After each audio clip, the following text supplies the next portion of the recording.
Nous retrouvons Annabelle, la commerciale, une des commerciales d'AGS. Annabelle, on est dans un grand entrepôt. Expliquez-nous un petit peu où nous sommes. Bonjour, alors on se retrouve dans notre entrepôt AGS. C'est ici que tout arrive et tout repart. Ça dépend si c'est import ou export. Alors quand c'est un import, c'est où tout arrive. Les containers arrivent et sont déchargés dans notre entrepôt, on peut voir. Et c'est où on fait la logistique après pour recharger un camion qui va faire la livraison chez le client. Ou à l'inverse, quand c'est un export, nous chargeons tout ce qui appartient, tous les biens qui appartiennent au client dans un camion ou dans un container quand c'est maritime ou dans un camion qui va livrer à l'aéroport quand ça part en aérien chez le client à l'autre bout du monde. Ok. Alors là, vous pouvez voir dans notre entrepôt, nous avons tout ce qui est emballage, tout ce qui est stocké. Donc, des couvertures américaines, les boîtes double cannelure pour la vaisselle, les housses pour les matelas.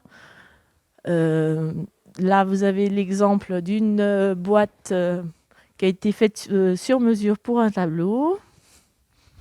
Nous avons aussi des caisses spéciales pour les vélos. Vous pouvez voir les exemples des emballages déjà faits, donc les boîtes pour les livres, pour les CD. Alors, on va continuer. Et Annabelle, qu'est-ce que c'est que toutes ces grandes boîtes en bois là? Eh bien, chez AGS, nous faisons aussi du garde-meuble. Donc, toutes ces boîtes que nous pouvons voir, c'est quand les clients arrivent et n'ont pas encore leur maison prête à pouvoir habiter. Donc, nous faisons du stockage et on garde leurs biens dans ces boîtes que vous pouvez voir.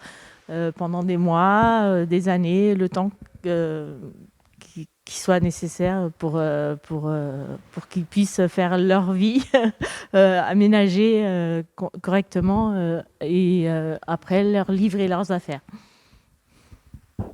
Et donc ces affaires, c'est une partie du déménagement en fait qui n'est pas livrée, que vous gardez là.